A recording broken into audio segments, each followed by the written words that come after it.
नमस्कार, स्वागत है आपका हिंद टीवी में।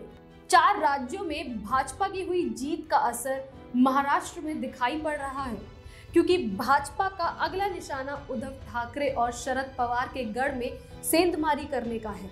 इसके लिए भाजपा पहले बीएमसी के चुनाव के लिए प्लान बना रही है, जिसमें जीत से महाराष्ट्र विधानसभा चुनाव का रास्ता निकलेगा। यही वजह है कि सीएम उद्धव ठाकरे और एनसीपी प्रमुख शरद पवार भाजपा के विजयी रथ को रोकने की कोशिश कर रहे हैं। इसके लिए एनसीपी प्रमुख पवार ने उद्धव ठाकरे के साथ बैठक की है और आगे की रणनीति के ऊपर चर्चा भी की गई। दरअसल 4 राज्यों में जीत से भाजपा विरोधियों को बड़ा झटका लगा है। किसान आंदोलन से भाजपा के आधार कमजोर होने की बात करने वालों को करारा तमाचा लगा है, जिसके कारण अब कई राजनीतिक पार्टियों को अपने राज्य में हार का डर सताने लगा है। केसीआर को तेलंगाना खोने का डर है, तो शरद पवार और उद्धव ठाकरे को महाराष्ट्र से हाथ से फिसल जाने का डर सता रहा है। इसी डर की वजह से 5 राज्यों के परिणाम के तुरंत बाद ही एनसीपी प्रमुख शरद पवार ने उद्धव ठाकरे के साथ बैठक की। शरद पवार उद्धव ठाकरे के घर पहुंचे।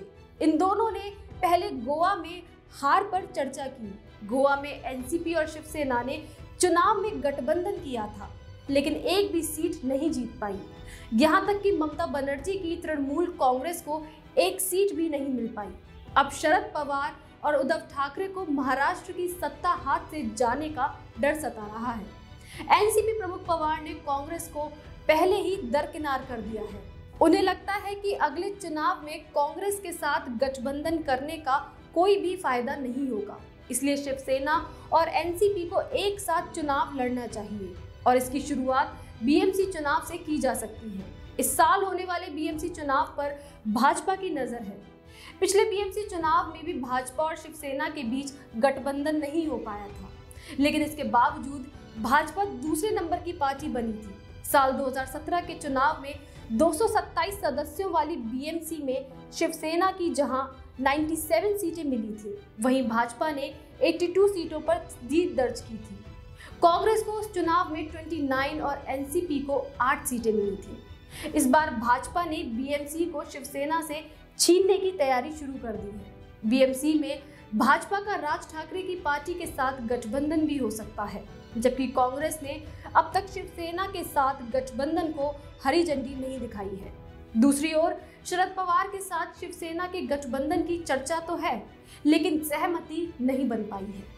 ऐसे में दोनों ही नेताओं को बीएमसी का डर है, क्योंकि शिवसेना और एनसीपी को लगता है कि बीएमसी में उनकी हार से महाराष्ट्र में भाजपा का आधार बढ़ जाएगा और विधानसभा चुनाव जीत पाना उनके लिए मुश्किल हो जाएगा। फिलहाल के लिए इतना ही। ऐसी तमाम खबरों के लिए हमारे साथ जुड़े रहें और देखते रहें हिंद टीवी। नमस्कार। अगर आपको हमारा वीडियो पसंद आया हो तो इसे लाइक करें, इस चैनल को सब्सक्राइब करें और हाँ, बेल आइकन भी दबाएं ताकि आप तक हमारे वीडियो की नोटिफिकेशन पहुंचते रहें। हमसे जुड़े रहने के लिए अपने सुझाव हमें कमेंट बॉक्स में देते रहें। हमें आपके सुझाव का इंतजार रहेगा। हमारे साथ जुड़ने के लिए धन्यवाद।